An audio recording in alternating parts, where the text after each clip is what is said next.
দরকারি জিনিসের দাম বাড়ছে দিন দিন, বাজারে গিয়ে জিনিসের দাম শুনে বুকে ব্যথা চিনচিন। অল্প খরচে শিখবো আজ, খাবো মজা করে কলা আলু চিকেনের বড়া। আজকের মজার রেসিপি যে। আসসালামু আলাইকুম।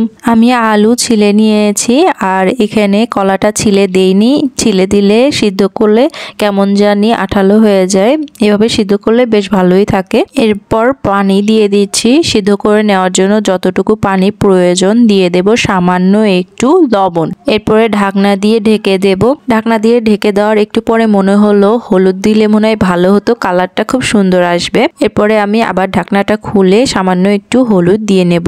এরপরে আবার সিদ্ধ হওয়ার জন্য ঢাকনা দিয়ে ঢেকে রেখে দেব।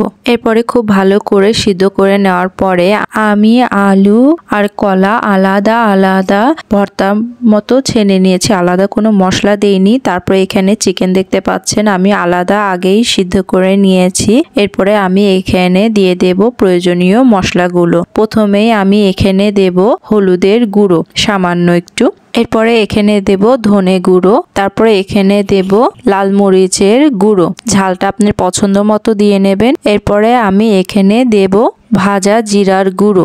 সবগুলো মশলা আমি অল্প অল্প করে ব্যবহার করছি, যতটুকু আমার প্রয়োজনের। পরে এখানে দিচ্ছি আমি মাংসের মশলা, যেটা রাঁধুনি মাংসের মশলা।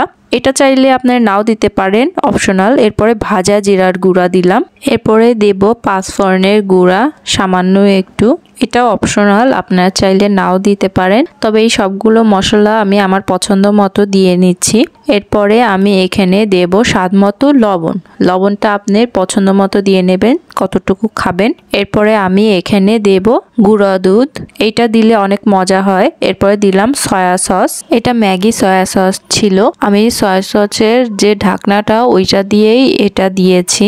অল্প একটু দিয়ে দিলাম সরিষার তেল। এরপরে হাত দিয়ে খুব ভালো করে মেখে নেব। আমি হাতটা ভালো করে ধুয়ে নিয়েছিলাম। এরপরে সবগুলো উপকরণের সাথে এক এক করে মেখে নিচ্ছি। আমি এখানে আছে আলু, কলা আর চিকেন, যেটা আমি এমনি সিদ্ধ করে নিয়েছিলাম। এরপরে সবগুলো হাত দিয়ে মশলার সাথে মেখে নিতে হবে, যাতে করে মশলাটা সবগুলোর সাথে একভাবে মিশে একাকার হয়ে যায়। বড়াটা বানাইলে খাইতে মজা লাগে। আপনারা চাইলে চামচ দিয়েও করতে পারেন, তবে এত সুন্দরভাবে মাখানো শুধু হাত দিয়েই সম্ভব। এজন্য আমি হাত দিয়ে ভালো করে মেখে নিয়েছি। দিয়ে দিলাম ধনেপাতা কুচি, ভালো করে ধুয়ে নিয়েছিলাম। এরপরে দিয়ে দিলাম পেঁয়াজ কুচি, কাঁচা পেঁয়াজের বদলে আপনারা এখানে বেরেস্তাটাও ব্যবহার করতে পারেন পেঁয়াজের। আমি কাঁচা পেঁয়াজটাই ব্যবহার করছি। এরপরে এখানে দিয়ে দেব সামান্য একটু ময়দা আটা, যেটা থাকে আপনি দিতে পারেন। এরপরে দিলাম আদা রসুন বাটা 2 চা চামচ, এটা দিয়েও আমি খুব ভালো করে মেখে নেব। এরপর আর কি, সম্পূর্ণ কাজ শেষ হওয়ার পরে আমি পেঁয়াজু শেপ দিয়ে নেব বা টিকিয়া শেপ দিয়ে নেব। আমরা টিকিয়া ভাজার জন্য যে শেপটা দিয়ে নেই বা শামি কাবাব, ঠিক এইভাবে শেপ দিয়ে নেব। এটা কিন্তু ফ্রিজে রেখেও আপনারা খেতে পারবেন। আপনি যদি ডিপে রেখে খেতে চান তাহলে 15 থেকে 20 দিনের মতো রেখে খেতে পারবেন, যেহেতু কাঁচা পেঁয়াজ বেশি সময় রেখে খেতে পারবেন না। পেঁয়াজ বেরেস্তাটা দিয়ে যদি এটা করেন তাহলে আপনি দীর্ঘ সময় ফ্রিজে রেখে খেতে পারবেন। এরপরে আমি এক এক করে ভেজে নেব। ভেজে নেওয়ার আগে আলাদা করে আমি বক্সে রেখে দিচ্ছি। আমার এতগুলো প্রয়োজন নেই, আজকে যতটুকু প্রয়োজন অতটুকুই ভেজে নেব।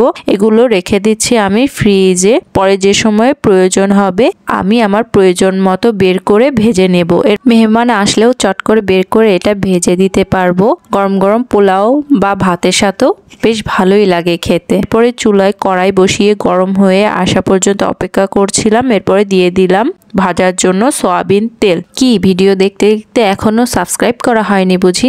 নতুন হয়ে থাকলে অবশ্যই চ্যানেলটি সাবস্ক্রাইব করে থাকবেন। আর যারা প্রথম থেকে এখন পর্যন্ত দেখছেন অসংখ্য ধন্যবাদ।